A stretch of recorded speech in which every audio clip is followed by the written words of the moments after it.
अब महावीर 7वें ग्रंथ की रक्षा करने वाले रक्षक को खत्म कर 7वां ग्रंथ हासिल करने जाता है। लेकिन तभी उस ग्रंथ की रखवाली करने वाला नाग महावीर को देखकर क्रोधित हो उठता है। महावीर अपने काले जादू का प्रयोग करके उस नाग को पल भर में भस्म कर देता है और 7वां ग्रंथ अपने कब्जे में ले लेता है। 7वां ग्रंथ पाने के बाद अब वह 8वां ग्रंथ हासिल करने के लिए मोरक्को नामक देश की ओर निकल पड़ता है। मोरक्को पहुंचकर महावीर वहां के रक्षक से 8वां ग्रंथ मांगता है। यह सुनते ही मोरक्को के योद्धा क्रोध में भर जाते हैं और उस पर हमला कर देते हैं।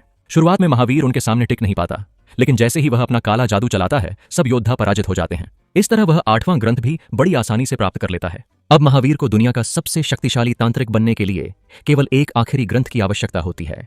लेकिन तभी उसे अंबिका की कही हुई बात याद आती है। 9वां ग्रंथ पाना मुश्किल ही नहीं, नामुमकिन है। इसी कारण वह खुद वहां जाने के बजाय युका नाम की एक लड़की को अंबिका के गुरुजी के पास हिमालय भेजता है।